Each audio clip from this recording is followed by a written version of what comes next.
I am proud to highlight Karnataka's crucial role in driving innovation in the aerospace and defense sector. Karnataka contributes to 65% of India's aerospace related exports and caters to 70% supplier base for India's aerospace and defense industry. Supported by robust infrastructure, skilled talent, and global partnerships, Karnataka is shaping the future of India's aerospace aspirations.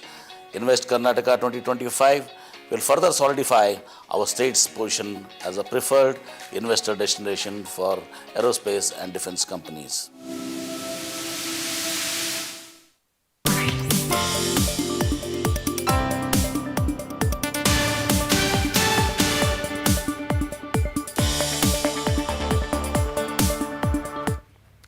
Good morning, ladies and gentlemen. Welcome to Market Today on Business Today Television. I'm your host, Shailendra Bhatnagar. Let's begin the process as far as the fresh weekly expiry of the Nifty is concerned. We are on Valentine's Day. A very, very happy Valentine's Day to everybody who's watching us. Let's hope, love, hope, and all lots of expectations that people have from Dalal Street now come on to be true. But to the most important and the most critical news of the day. Mr. Trump's tantrums continue to increase in scope and size. The President of the United States, who's meeting Indian Prime Minister Shri Narendra Modi over the last 24 hours and even today, has again threatened to put in fresh reciprocal tariffs on India and many other countries. For more on this, we are now joined by Mr. Siddharth Zarabi. But let's first hear what Mr. Trump has to say.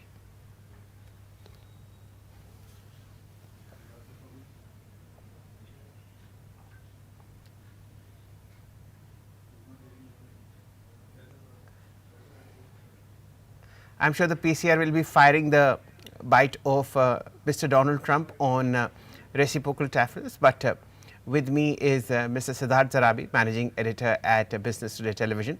A very warm welcome to you, Siddharth. Early morning. What is it that you're getting from your sources as far as reciprocal tariffs are concerned? Is this something to be worried about?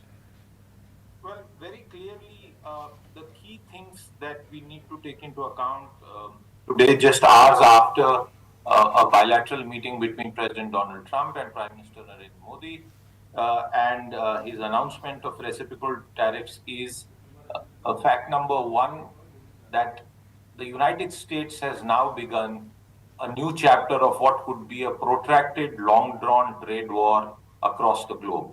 The reciprocal tariff policy means that every country that has any manner of trade relations with the United States will come under the scrutiny of the US Trade Representative, the Department of Commerce, and everyone else involved in the process there.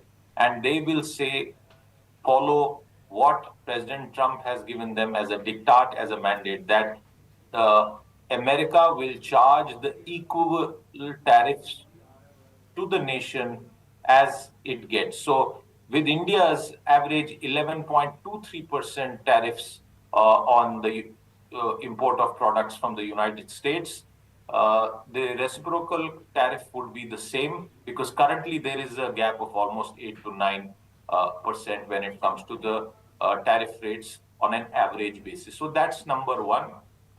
The number two major point really is the fact that Donald Trump chose to announce this hours before the meeting with Prime Minister Modi, and this question came up, and he made a repeat mention of his belief that India is a very, very high tariff country, Shell.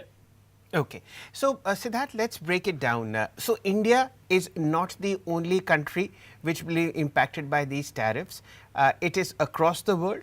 What US gets is what US charges. Apart from this, can you also tell our viewers what are the 2 or 3 major sectors in India which will be impacted by this reciprocal tariff, and what can India do to ameliorate this pain? Well, earlier tariff announcements were either commodity specific or country specific. What has changed this time in today's reciprocal tariff announcement really is the fact that it is global, it is all encompassing, because what has been said is that it will not only be a reciprocal policy as far as customs duties are concerned.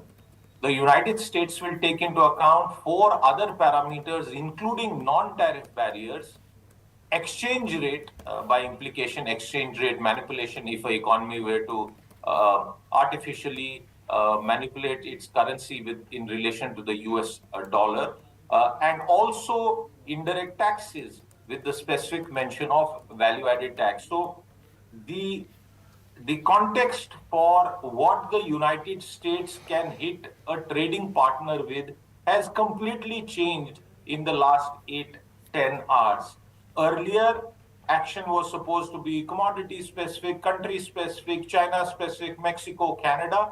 Now the whole world has been caught up in what will now be the rolling juggernaut of the US trade representative, casting his eyes on economies across the world and deciding to hit them with reciprocal tariffs. This is going to disrupt uh, trade supplies.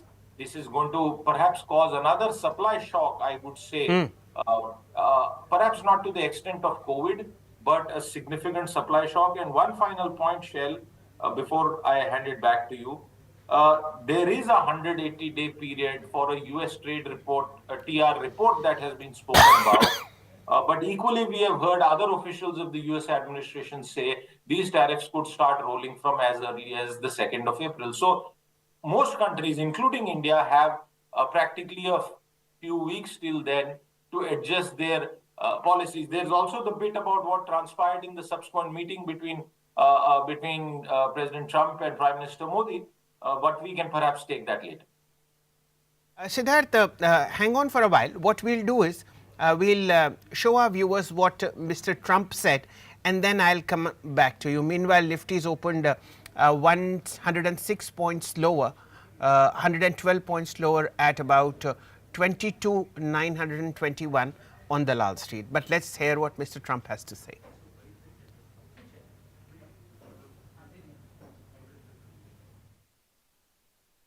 So it works out very well. It's a beautiful, simple system, and we don't have to worry about, gee, we're charging too much or too little. But traditionally, India is right at the top of the pack, pretty much. There are a couple of smaller countries that are actually more, but India is they charge tremendous tariffs. I remember when Harley Davidson couldn't sell their motorbikes into India because of the fact that the tax was so high, the tariff was so high. And Harley was forced to build, I guess they built, I don't know, that was a while ago, but I think they built a factory in India in order to avoid paying the tariffs. And that's what people can do with us. They can build a factory here, a plant or whatever it might be here, and that includes the medical, that includes cars, that includes... Well, there you have it. This is what Donald Trump told American audiences, and it is now percolating across India as well. Siddharth, Mr. Trump mentions one particular instance where Harley Davidson is unable to sell its premium and expensive bikes in India. Because I'm a biker, I can tell you it's very difficult to drive a Harley Davidson in India because of roads, because of traffic, and because of all other problems. Some of it is also about price. But tell our viewers, when Mr. Trump says that you can't escape tariffs unless you set up factories in the US, does it essentially mean that Indian pharma companies will have to have a factory presence in the US to avoid tariffs? And if yes, does it also mean that fresh greenfield capacity will finally be set up in corporate India? No, let's take pharma. The fine print of what will be done by the USTR is still awaited. But as far as pharma is concerned, there was earlier mention that it will be exempted, but subsequently it emerged that no sectors are exempted. Nothing is off the table, everything is on the table. So that's important to point out to our viewers who may be looking at specific counters, specific sectors. Like I said, it encompasses everything. Now, when we spoke about the average tariff rate that India has and the gap, please remember that is the average tariff rate. There are various product lines, items where it could be much, much higher, and in certain cases, it could even be zero duties. So the impact, Shell, is therefore going to be felt by every producer. Now, in terms of your point about come to America, make in America versus make in India, I think that is the larger playoff. We know that certain companies, including, for example, in the automobile sector, entire manufacturing, have already de-risked themselves by having a setup in the United States. This administration has also said that if you route goods through Canada or Mexico, countries that share borders with the United States, even that will be brought under the sweep. So, Share, anything and everything could happen. 30 more, over 3 decades ago, the World Trade Organization was the juggernaut that was rolling. That meant open borders for trade, free trade, and lower duties. That was driven by the United States and its companies seeking market access. President Trump is perhaps now drawing that era to a close. The World Trade Organization was already dead. What the reciprocal tariff announcement has done is that the United States has exhumed that body that was lying in the grave. The United States has now begun to dismember that body, and it will ensure that this dead body of the World Trade Organization and global trade will now get dismembered into micro pieces and will be thrown all over the world so that it can never come back. That is the extent of what the sweeping nature of the pronouncement implies. But let me end with a caveat here. Because President Trump is a deal maker and because there is a window that has been given, I think it will now mean that there will be reciprocal deals. Well, okay, you have higher tariffs, but buy my aircraft. You have higher Yes. tariffs, the F-35, a very expensive a military toy, if I may say, will perhaps sweeten this. So the threat is humongous. It's a massive threat, but the hand for doing deal making has been extended by President Trump, and that is, I think, will be the key safeguard for all nations, including India. Okay, the visuals that you see, ladies and gentlemen, is everybody smiling, Mr. Modi shaking hands with the Trump's cabinet, and Mr. Donald Trump also giving that very nice 3200-watt smile that you see on television. But the toughest negotiations will happen behind closed doors. And yes, there is a crying need by the Indian Air Force for some frontline aircraft. We all know that the supply of GE engines is also on a pause mode. Maybe Mr. Modi will sort of bring out victory from the jaws of defeat. Only time will tell. But whatever will happen, Siddharth will keep on updating us as far as this macro news is concerned. Thank you so much, Siddharth. Good to see you early morning. You should do it more often. Thank you. Bye-bye. Ladies and gentlemen, let's now welcome our very dear friend, Mr. Mayuresh Joshi, Director for Research at William O'Neill Securities. And we are welcoming him with a very nice green tick on the pre-open market. Nifty is up 65, Bank Nifty is settled 125 points higher, and there's a chance that the Sensex will open 250 points higher. A very good morning to you, Mayuresh, and a very warm welcome. I knew that you would have a clean shave now, that the market needs a lot of help and a lot of support. For those who've been with us for a longer period of time, it is Mayuresh's clean look that was keeping the bull market alive. Then he grew a beard, and you know all that happened after that. So the clean shave is back. Good morning, Mayuresh. Your views on the market, and what do you think of Mr. Trump's latest tantrum? Morning, Shel sir. Always a pleasure to be on your show. No, two things. As you and Siddharth were just discussing, I think there are a lot of ifs and buts, and I think it will all come down to the negotiation table. How hard can India negotiate with the US? And this is what Trump wants. I think he wants each and every nation to probably come back to him and negotiate pretty hard. so that the US is probably at a better advantage than the rest of the pack.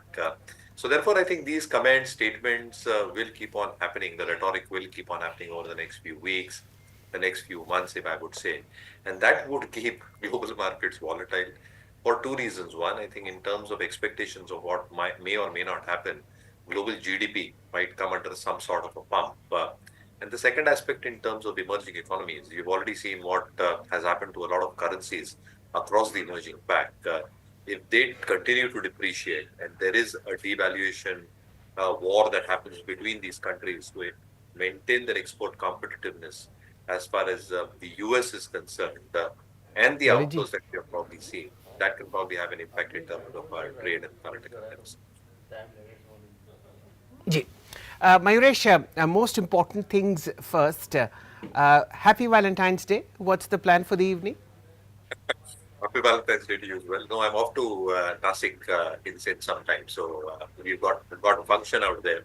So I think the whole family might be celebrating Valentine's Day on the way to Nasik. Okay. Fine. I'll take the debriefing on a personal phone call to you. But tell me more interesting things about the market. Now, what is the research team at William O'Neill looking at in terms of mids and smalls? We've had this massive controversy between marquee fund managers and all that brouhaha that's happening in the mutual fund space. Tell us, if you remove all that is unnecessary, what are a couple of stocks that make sense at this point of time? So, Shelter, I think again, with all that is happening across the globe, I think it's more important to focus on domestic-oriented, domestic-focused sectors, because they will be least impacted, and that's been our call for the last few months, even before Trump resumed office, because the rhetoric was always going to be there. Obviously, I think a couple of sectors within the domestic pack, assuming expectations of strong earnings growth continuing.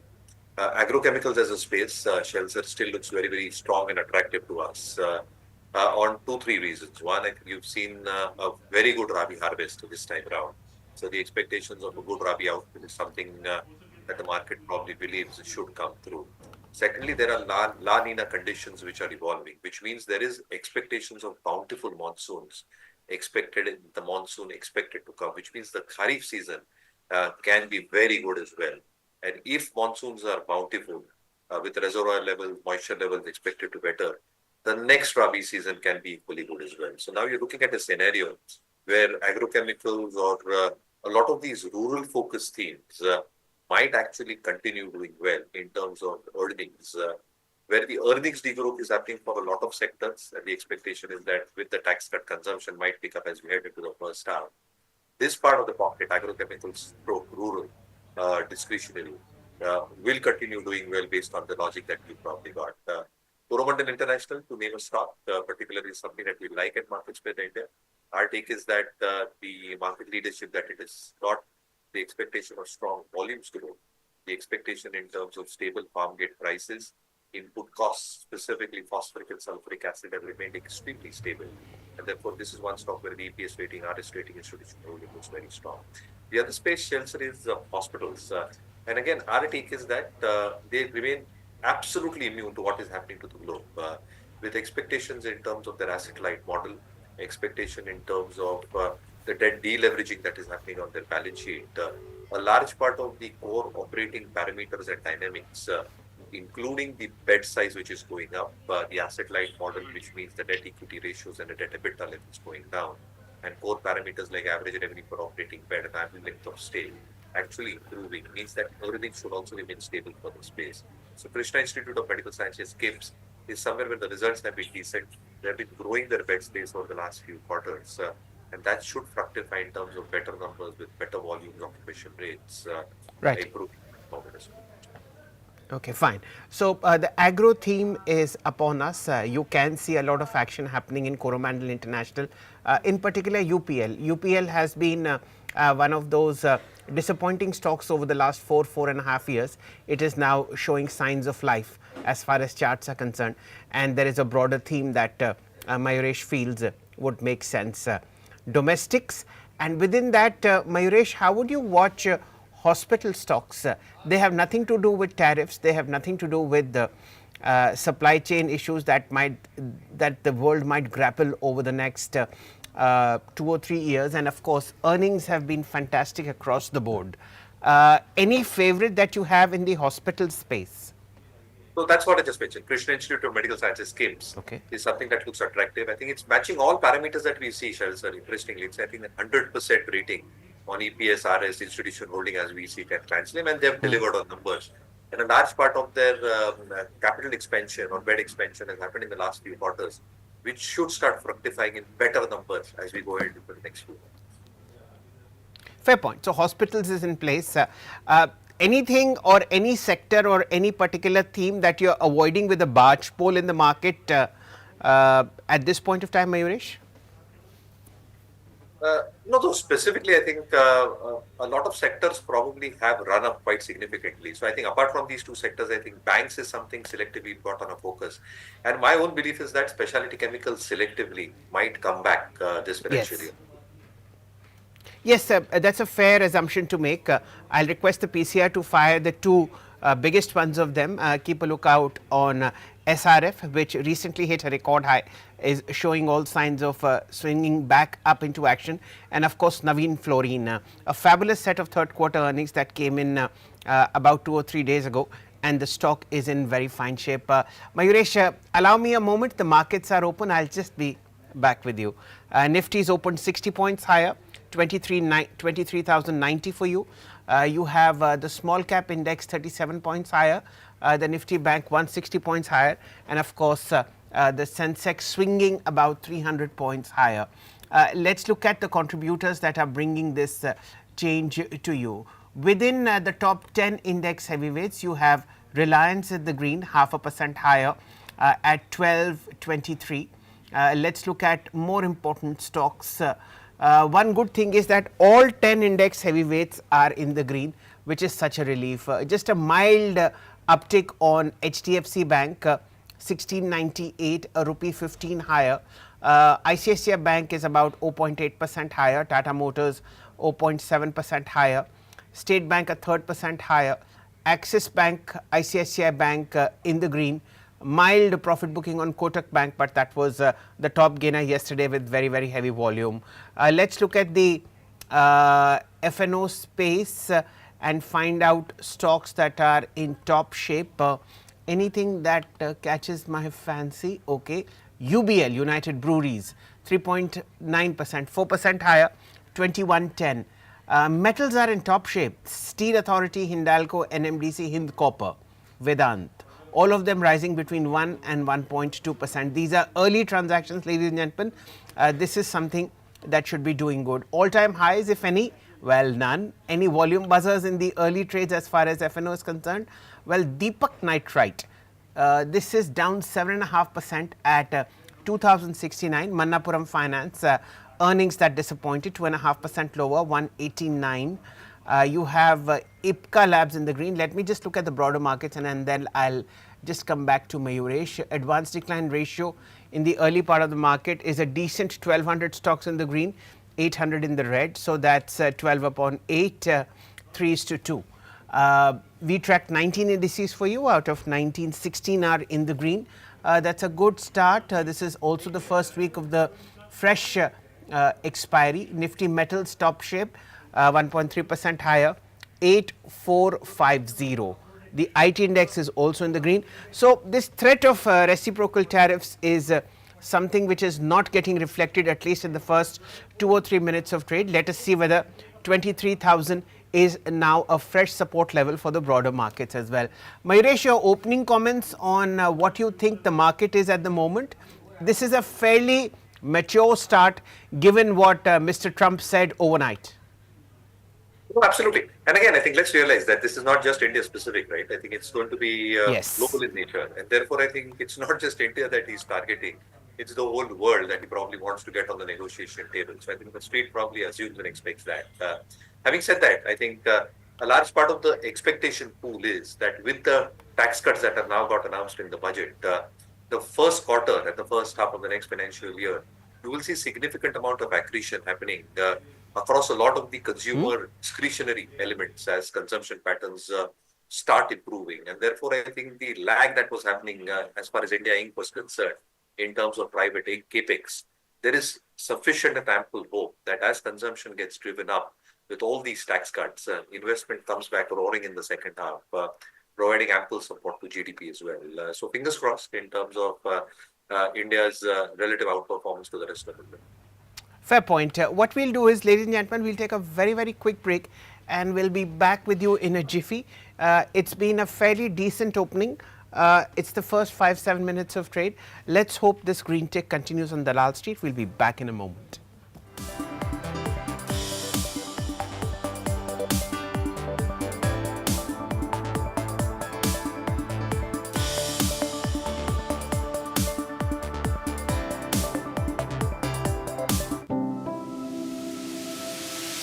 Karnataka is the fourth largest automobile producing state in India, contributing 8.5% to the nation's vehicle production.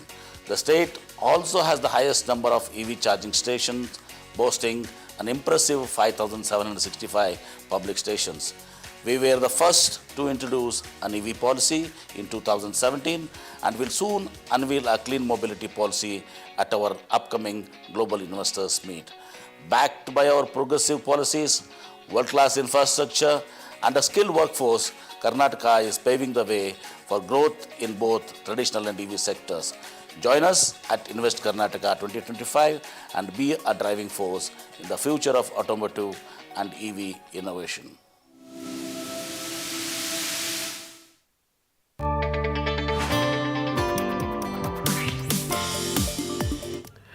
Welcome back. Let's head back into the market and tell you what's the top gainers as far as the NSE 500 is concerned. Godfrey Phillips, cigarette maker, 6% higher, 5,300. Finolex Industries, 206, 2.8% higher. Like I said, it's metals, metals and metals all the way.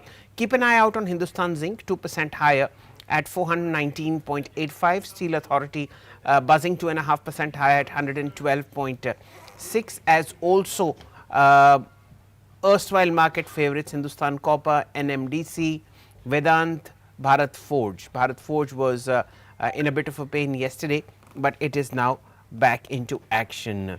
What is also back into action is Mr. Arun Kejriwal, market expert, who will be joining us shortly and discussing the views that are there. There he is. Namaste Arunji, and let me start with wishing you a very happy Valentine's Day. I am very curious to know what are your plans for the evening today.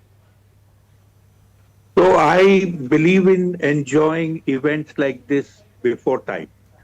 So I did that, and to be very honest, I gifted my wife a week ago a dozen roses, and I bought them at the price of one rose, which is available today. Wonderful. इसे कहते हैं value buying. Mayuresh जी, ये हमें पहले सीखना चाहिए था. जो 12 की कीमत है वो 1 में ही निकाल दी. Arun ji, you've always been a value buyer. Mayuresh Joshi is also with us. We were trying to find out what Mr. Trump is trying to do, because you've seen more markets than both of us put together. I am sure you will be in a better position to explain what lies ahead for Dalal Street in the backdrop of this Trump tantrum which is upon us. So I mean, I don't know whether you should call it a tantrum. You should call it whimsical. He has said some things. He wants to show to the people who have given him a thumping mandate that he's doing something. Somewhere down the line, sanity would prevail. If you remember, 1st February, he imposed duties on Canada and Mexico, and then gave them 1 month to sort of, he put it on hold and gave them 1 month to come around to his idea, etc. So all of that is what we have to take with a pinch of salt. One underlying message that he's trying to make again and again is, let's make in America. I mean, it would be a little brash of me to say he's trying to copy the slogan in India that we have, Make in India.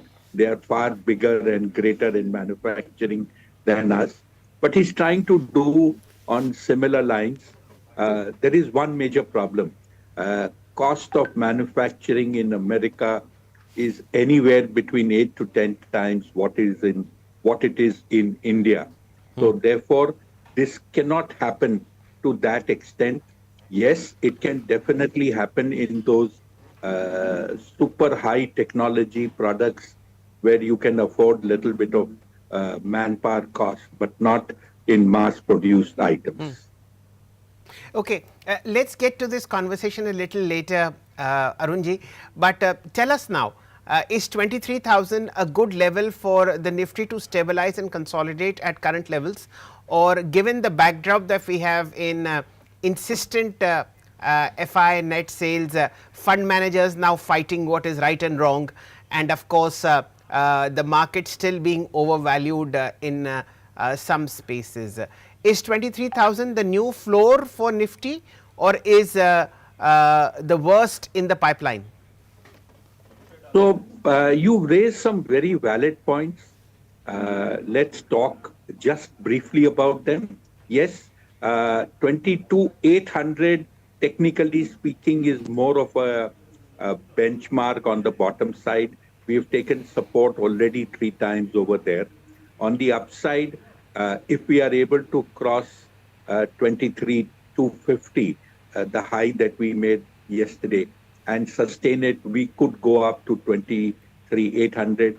So you have a 1,000-point trading range, 22,800 to 23,800, and this should suffice for quite some time. If there is a breakout in either direction, you could have the next course of movement. Second point, the pain that exists, which prompted the mutual fund manager war, is a reality. Just to put it in perspective, for the first time, we see a slight drop in SIP numbers for the month of January. It's small, 1,500 crores on a 40,000 crore base, but it is there. February, there could be a further drop simply because you have only 28 days in the month. So when you compare it with January, you could see this number is slightly lower also. The third and final thing is valuations are expensive. And yesterday there was a news item which said that NSE 500, which is representative largely of mid-cap, small-cap, some 80% shares are trading below that 200-day average, which is typically taken as a bearish sign. So valuations, there is no dispute. FPI selling, there is no dispute. And with inflation rising in America, rate cut in the immediate future being ruled out, you can expect this outflow of money from India to likely continue because it makes business sense. You have a depreciating rupee and you have a 6% interest earnings that people get in America. So they are getting about 11, 12% safe, which makes it attractive to put money from India into the US. Fair point. Let's get Mayuresh into the conversation. Net FII sales in the month of January have exceeded the ones in 2024. That itself is a very, very painful strategy. Mayuresh, in your own experience, this talk about stopping SIPs, how do you react to it? No, you should not. And in fact, if you probably look at all the crisis periods in the past as well. So let's go back to the 2008 fall, right?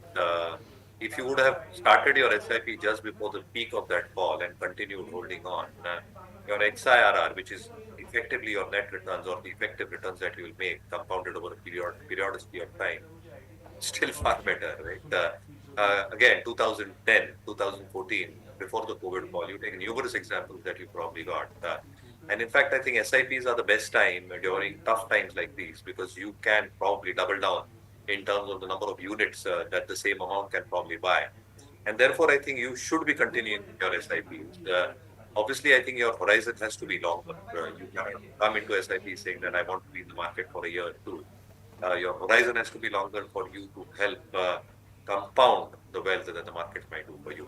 Again, Shal sir, I think what is probably happening is even on the DI front, I was just reading a few reports yesterday. They're sitting on 1,90,000 crores of cash, which is 5.5% of the total AUM. And this is just mutual funds that I'm talking about. If I add on the AIF part, the PMS part, the HNI, the Ultra HNI pool of cash they're sitting on, I think any major dip that comes into the market is going to get selectively protected. Arun sir, which side of the debate do you stand on as far as SIPs in mid caps and small cap funds are concerned? It was considered to be a holy grail to keep on investing in a falling market. And here we have a situation where one of the finest and perhaps the most experienced fund managers says, boss, it is time for a pause. What do you say? So let me pick on some data that Mayuresh, my former colleague and good friend, has picked up. The cash that mutual funds are sitting on is a humongous 5% plus of their portfolio, which brings them quite close to that danger level where they can have no more cash. So when you give money to a fund manager in the mid cap and small cap, which is currently in a falling or a free fall mode, you are putting more pressure on him to buy in this market. Point A. Point B, if instead of putting in the mid cap, small cap, you move to the large cap, which by and large the market says is a more secure basket of stocks to invest in, you are not putting that pressure and you are likely to get better returns here. So if you twist that statement that continue with your SIPs but shift from mid cap, small cap to large cap, I think it will answer everybody's question, everybody's concern, etc. And I think that is what was being directed at, that the costliest segment should be avoided because here valuations are ridiculous.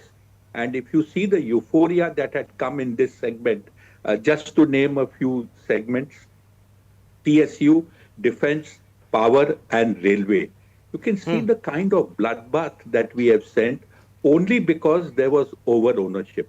So let me stop at this particular point, having made these small observations. But I believe that with corporate results coming as they are, the pain in the mid cap is yet to unfold. Okay, so pain is yet to unfold. But Arunji, what prevents a fund manager in the mid cap and the small cap space not to put in fresh money? Of course, I can put in my SIPs, but the discretion lies with the fund manager not to invest and keep it in cash. No. There is a cap on the amount of cash that you can have depending on the size of your AUM. So they already have 5.5% odd of their overall AUM. I am not sure of what kind of cash they have in the mid cap, small cap schemes. But what I'm saying is they are already sitting on so much of cash. They are approaching the limits that they are allowed. So why put pressure on him that he is forced to invest simply because he can't keep the cash? And last year at some point, people had stopped taking money in these schemes. But from there, the markets have gone up. Here, the markets have gone down. Okay, just a point that I'd just like to make in the market, the Nifty now slipping 17 points lower, 21 points lower at 23,010. Perhaps this is a level which is being now tested again. You have the Nifty Bank flat as flat can be 49,374. And what we are having, ladies and gentlemen, is a wonderful discussion on what valuations are, what should funds be doing with the cash, and of course, what should you be doing if you have a SIP in the mid and the small cap space. Mayuresh, to you. We have a universe of about 200 investable stocks in the small cap and the mid cap space as defined by the SEBI breakup of market capitalization. Are you also in the camp which says that there is excessive overvaluation across the space and fund managers will do well to tell their marketing departments to please keep quiet for maybe 6, 8, 10 months and not get SIPs in. My fear is that if you stop a SIP and the rally starts in a flash, how will people put in money? It's very easy to say buy the dip after discontinuing your SIP, but what if it starts tomorrow morning and you have a discontinued SIP? Again, Chelsea, I think historically saying nobody knows where the bottom is, right? Either for the markets or for a particular stock under consideration. It's all wishful thinking to find the bottom in markets. The only issue is that one probably must see the big macro picture, and then look at the micro picture. And the macros are probably hazy as we speak. Obviously, I think one risk factor that is also that is largely not spoken about is what the Japanese central bank has done. So the Japanese central banker has steadily and silently increased rates by 25 bips. The expectation is that there might be a 50 bips hike over the period of the next few months, which is the periodicity of the year down the line. What this has really done is, if you probably look at the USD yen pair, which was around 156, around Jan 20, Jan 25, in a matter of a few weeks, a couple of weeks, that has come down to 150. If there are further rate hikes, that might come down to 140. And if that happens, the 2-year yield, which stands at 0.8, might move about 1. And what this really translates is emerging currencies coming under further pressure on top of what Trump is probably doing. And therefore, I think emerging markets and the NASDAQ index in particular can come under some sort of serious pressure if that probably happens. So there are those macro headwinds which will translate into global headwinds, which will come down onto the micro headwinds. And therefore, you need to be very, very selective. So we are very, very cautious at this juncture. We are not rushing in. And therefore, macro headwinds will play a part this year. One really needs to moderate the return expectations. I think what we've really seen, Chelsea, over the last 2 years is runaway valuations, runaway growth. The market hardly does that, and it comes back to mean revergence, which is probably doing at this stage. One good thing, Mayuresh, you've done is to shave off your beard, and that possibly should keep a support at 23,000 actually. Arun sir, just a small briefing for you.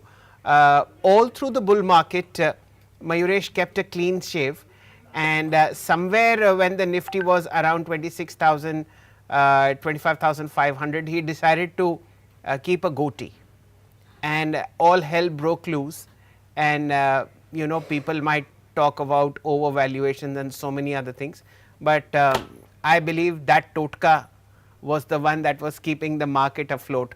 Valuations could be anything. Anyway, Arunji, could I just a moment? Could I ask you to show the chart of Procter and Gamble in the meanwhile, because that would be the closest bet to his keeping that goatee and he being clean shaved. Bhai log in the PCR, please fire Procter and Gamble Health and Hygiene. There you have it. No. This is Procter and Gamble Health. Yes, this one, Hygiene. 13819, ladies and gentlemen. The maker of Gillette blades is what Arunji is trying to focus on. And Mayuresh, Arunji is so senior to both of us put together that I dare not suggest that he use a product by P&G Health and Hygiene. But if the markets can turn around, then I'm sure Arunji would be very, very happy to in the wider scheme of things, maybe look at the P&G Health and Hygiene product. Arunji, we've had this discussion earlier when you mentioned that in 2025, all those folks who had come into the market for the last 4 years, 3 years, 2 years will get a lesson of a lifetime in terms of trying to grapple with volatility on Dalal Street. Are you still steadfast on that view? Absolutely. If you see from September, broadly speaking, it's now almost 5 months.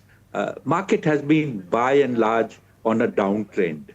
And we seem to be, besides being volatile, we seem to be trending negatively.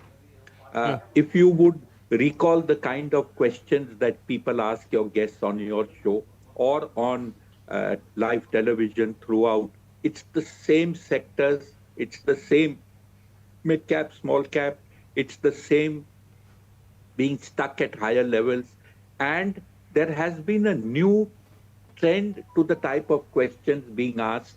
People compare their investment from the all-time high that that stock has made, and they make that fall an entry point. For example, a stock has fallen from, say, 300 to 200. They believe they are buying that stock at 200, and that is a 33% fall. So that becomes their upside cushion when they Yes. invest or their investing strategy. This is not the way you should look at a stock simply because it has touched a high and come down from there. But this is the COVID era investors' horizon. Everybody comes up with a new theme each time, but this doesn't work in the market. True. But Arunji, you are, how should I say, a very well practiced hunter. In this pain and in this scenario, what looks good? What are you adding to your portfolio? So you ask a very important perspective to this discussion. So let's understand what is India's strength. A lot of what is produced in India is self-consumed. Our major imports are oil, whether it is crude oil or edible oil.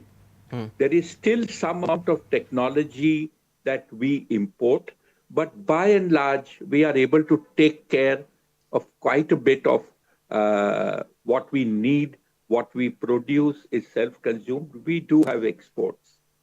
Now, Indian economy is chugging along, ticking along. There could be some pockets of stress on and off, but जैसे कहते हैं ना ठीक ठाक सब चल रहा है. Within this space, there are companies which are performing, which are having growth. Capex cycle has started to happen in India. We are seeing private investments in capacity expansion that are taking place in quite a few sectors. So within this space, you have plenty of opportunities. If you were to ask me to identify some sectors of growth, I believe healthcare is one big sector. We are a large exporter of healthcare products to the world. And going forward, it would continue to remain so. I believe with the emphasis on your own house, etc., taking place, government giving incentives to buy your own house, housing finance companies are another bet where you can put your money. So primarily, if you ask me sector-wise, these are two good sectors where you can place your bets.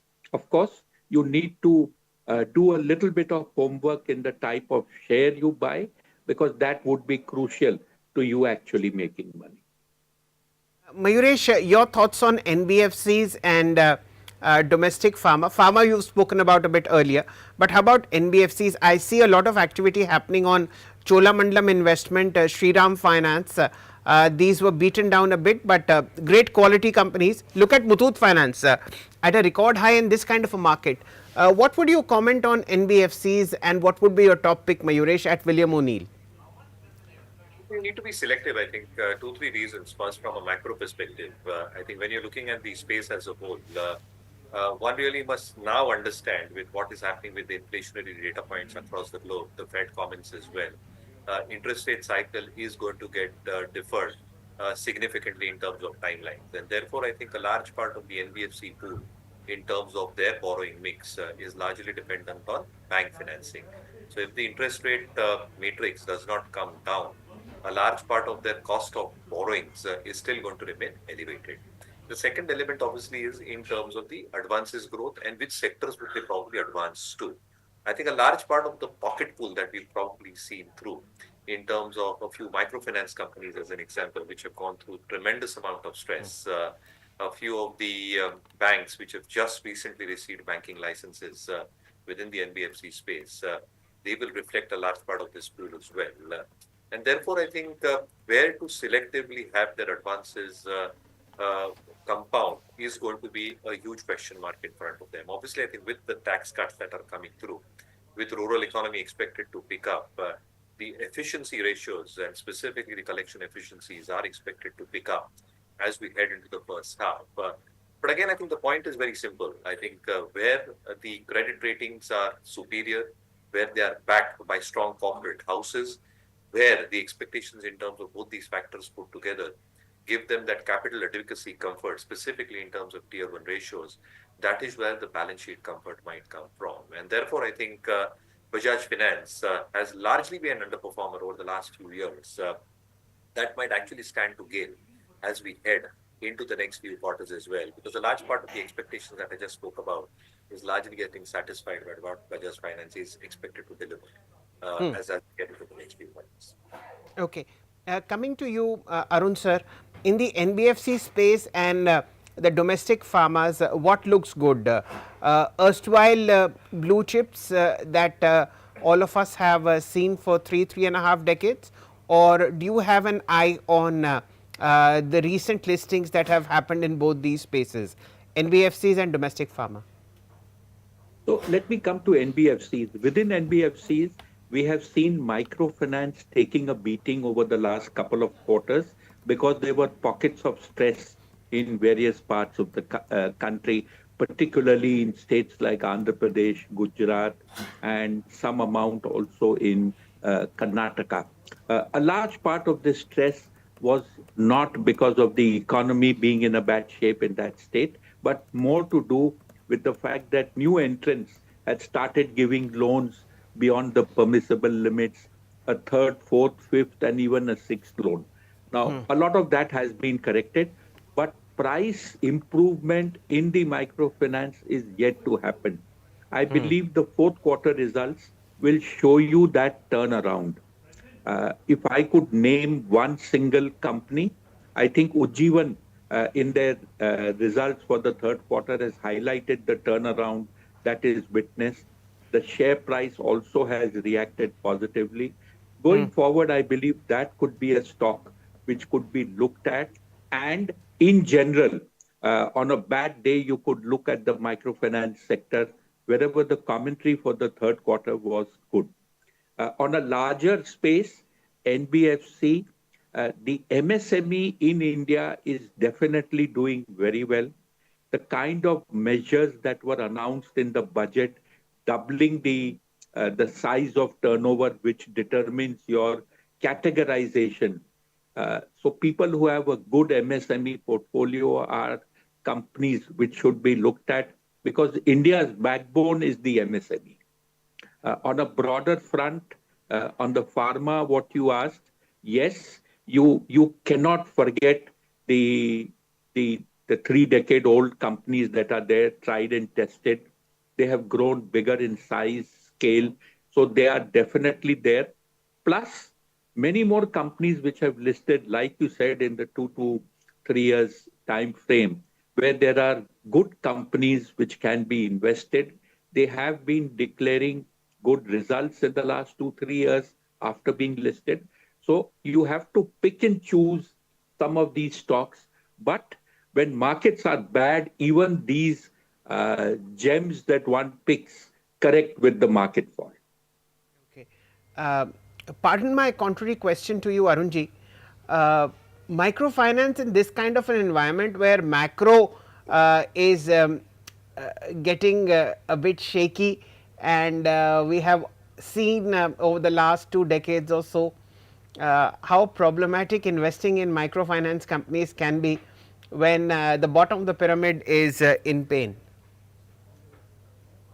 This is exactly what I'm trying to say. The green shoots that one is seeing with rural economy picking up, with the semi-urban picking up, there is traction at the bottom. And we need to understand that ever since the birth of microfinance has taken in a legally acceptable format in this company, this large bottom of the pyramid segment, which is a huge amount in terms of people and AUM that these banks have cumulatively, is somebody who needs finance in an organized manner. You will be surprised that at one point of time, CIBIL never applied to them. But today, each one of them has a CIBIL score and they are tracked meticulously. This segment of people is something that is growing very rapidly. It is just that, you know, we have that apathy towards microfinance. ये Yes. bottom of the pyramid है, इससे क्या मिलेगा, क्या होगा. But if you track this meticulously, I can assure you that this gives you great insight of what's happening in rural India and semi-urban India. I agree with you to some extent that we have this maybe a mental block as well in treating microfinance as a space which is an untouchable in terms of maybe multi-bagger returns. Nevertheless, we'll have a deeper discussion on that one. But before we let Mayuresh go to celebrate Valentine's Day in top fashion, Mayuresh, a fancied microfinance stock in the coverage of William O'Neill Securities, if any? So I think we are keeping our eyes and ears open. As I said, rural discretionary and rural economy is expected to come back for all the tailwinds that I just mentioned. And therefore, the next quarter might be tough. There is no two ways about it. There is hope that the first half, the recovery process might start for these companies and everything should start bottoming out. And that's the hope. And if all the tailwinds that we are speaking about start getting translated for a large part of this universe, I think we are keeping our eyes and ears open, but no particular pick at this juncture. But the hope is that the first quarter of the next financial year will throw selective opportunities within the spaces. Okay, then, my friend, have a very nice evening. Between the three of us, Arunji is off the block. He's celebrated Valentine's Day a week in advance. My plans are hazy, but you are the only one, the youngest amongst us, who can really take it forward. Thank you, Mayuresh. Have a nice evening and enjoy your day. Thank you so much. It's always a pleasure. Thank you, Arunji. A pleasure being on the show as well. Thank you. Thank you. Let's continue our conversation with Arunji. Sir, what of FMCG and what of IT? These have been over the last three and a half decades the bedrock of the Indian financial system, as also the market broad breadth. Any faces of sanity that you see emerging in maybe the FMCG counters after 3-4 years of a time correction? Valuations haven't corrected.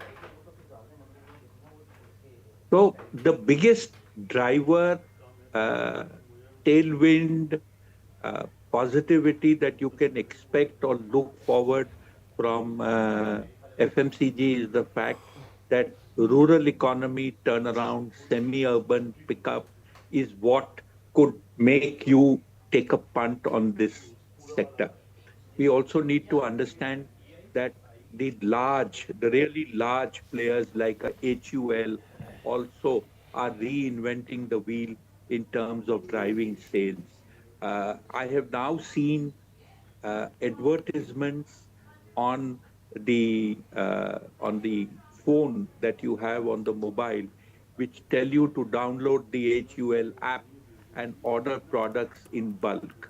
Bulk doesn't mean you have to order 100 kg or something, but even if you order 10, 15, 20 kg of, say, your detergent and your other products put together, you get a sizable discount, a price which could compete with what you would get in a supermarket. Now, with such innovative offers coming from giants and elephants of this trade, you can understand that there is a relook at the way conventionally these companies operated. So that green shoots that you are seeing in rural economy are possibly giving you some sort of insight that there could be a revival. The second, if you look at overall, India is a large country. And if I give you a number, the number of people who have visited the Mahakumbh currently happening in Prayagraj, the last that I'm aware was it had crossed 50 crore people, which means Yes, 1 out of every 3 Indians has visited that place. I don't think anywhere else on earth you could have one small place accommodating such a large population in such a short time. Closer home, we have a annual religious pilgrimage which happens in the Middle East, and that number is somewhere between, I think, 2 to 2.5 million people. That's it. But we hear of things happening even in managing such a small number.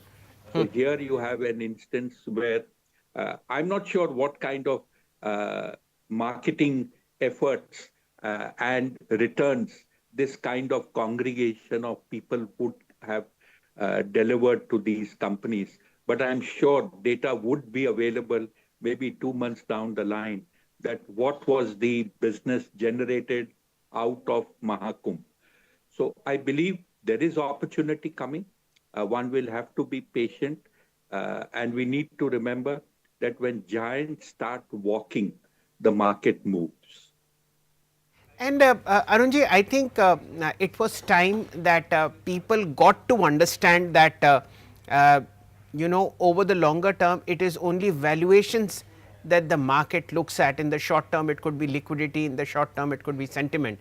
But markets climb a wall of worry, and they come down in a hurry when valuations really go off the charts and off the peak, and it has happened. One must accept that the rally that we saw in the last 48 months minus September 2024 was an aberration in time, and that time needs to be reset. I was amongst the 1 out of 3 that went to Kumbh, and I can vouch for the fact that the arrangements were fabulous, and yes, a lot of on ground spending was also happening. Arunji, yes, you are saying something, sir.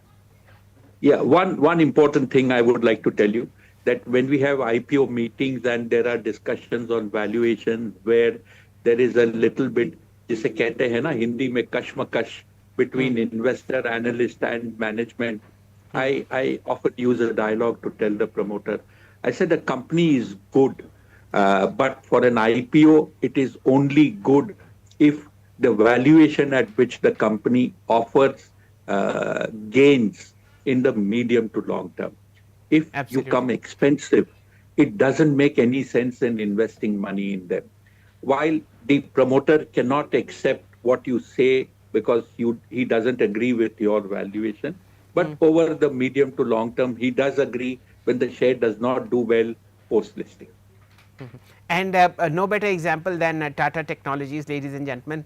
I'll request the PCR to fire the longest possible chart of this stock, the fancied most wonderful IPO of 2023, listed at 1300 rupees on an offer price of 500 and is now at 733. Not a day has passed when the stock has crossed its first month highs, and it continues to slide. There is nothing wrong with the company. It's just the euphoria that got enveloped on the listing day, and that's been painful. One very good idiom that has emerged out of the IPO market over the last 2 years is buy the IPO 1 year after its listing. Then you actually see the clarity in terms of at least 4 quarters of earnings, at least the anchor investors and the earlier investors running away, and then the froth has settled. That is the time when men are separated from boys, and no better person than Arunji to tell you about it. Before we close the show, Arunji, between the time that you came last and today, there has been a rate cut by the Reserve Bank of India. It went unnoticed by the markets, unacknowledged. For the remaining 2025, do you see more rate cuts in the absence, in the offing? And if yes, maybe 1 or 2 spaces that would be benefited, if at all? So it's a very tricky question and hazardous to guess currently. We need to understand that a rate cut is not something which happens in isolation. We also need to understand global interest rates, and the inflation number that came out just a couple of days ago in the US indicates that at least for the first half of calendar year 25, you should not expect a rate cut in America. because the situation there on the inflation front is not positive. Secondly, looking at the way tariffs are going to be imposed in some form or the other, inflation cannot be on the back burner or on the back foot in any foreseeable future. In such a scenario, a rate cut there is not possible, and RBI would have to weigh its pros and cons. What happens if they do a rate cut here and there is no rate cut there? Because that would accentuate the outflow of money from India to the US. If I were still to hazard a guess, if the industry and the industrial climate warrants a rate cut, I'm sure our government and RBI would take a proactive step. So to hazard a guess, at best, we could expect one more rate cut in the next 6 months from now. That means in the next three RBI meetings, you could expect a 25 bips cut. But whenever liquidity is required, RBI would infuse that. Point. I think one of the most nimble bankers, central bankers in the world is the Reserve Bank of India, and they do have a pulse on the liquidity cycle as well as the credit cycle in India. My final question to you, Arunji, 1 lakh crores tax relief coming into the economy via the budget. Maybe one or two sectors, one or two stocks where you see it impacting positively? So, just to give you a little broader perspective to this, some amount of investment in real estate, the bottom of the pyramid, household goods, etc. So FMCG, a certain amount of white good purchase. I'm not talking of the large white goods that you would buy, but maybe small household machines, etc. And something going into auto and two-wheelers. I believe all of these sectors would get influenced, A, with that tax cut, 1 lakh crore, and that 25 bips rate cut, which would now get translated into the EMI space as well. So all of this would make an attempt to kickstart the bottom of the pyramid, middle class economy of India. Right. With that, Arunji, we draw to a close as far as this show is concerned. Thank you so much for your time. Once again, happy Valentine's Day on the day that Valentine's is. I know you've celebrated it a week in advance, but then warmest wishes from our side to everybody at home as well. And let's hope that 2025 teaches us very, very good lessons at the least possible cost to our portfolios, and that we continue to meet again in the rest of the year. Thank you so much for your time.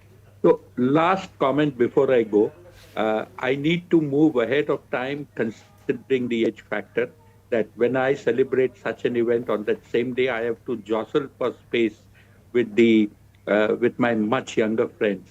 So it's safer, better for me to do it sometime earlier. Thanks on that note. हाँ, अरुण जी, आप हमेशा से समय से आगे थे, और no better way than to explain it that he celebrated Valentine's Day on 7th of February instead of 14th.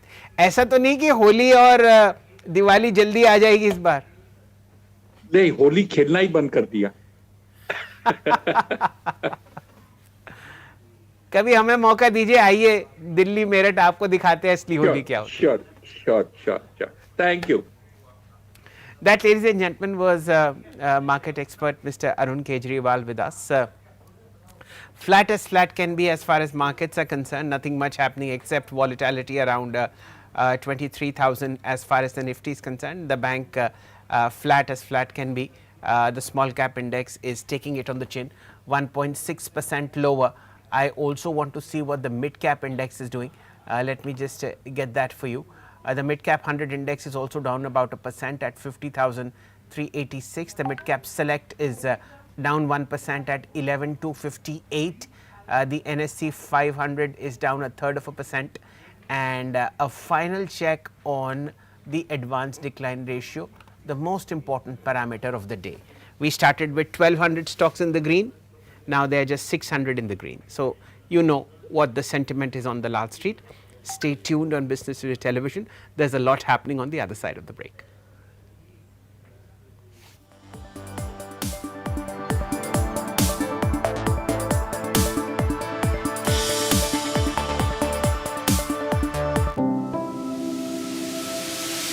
Karnataka has established itself as the leading hub for electronic system design and manufacturing in India, contributing 10% to the nation's electronics output. We are also home to 400 plus MNCs with global R&D centers. With over 100 fabulous chip design houses and 40% national share in electronic design, Karnataka stands as a prominent hub for chip innovation in India.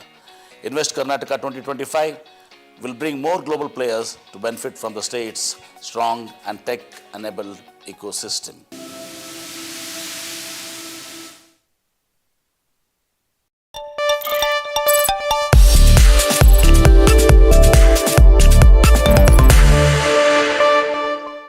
A gift diplomacy. The gifts that usually leaders of state give are no ordinary gifts. There is usually a symbolism attached, and this time we are told Dokra artwork musicians with studded stonework is going to be presented.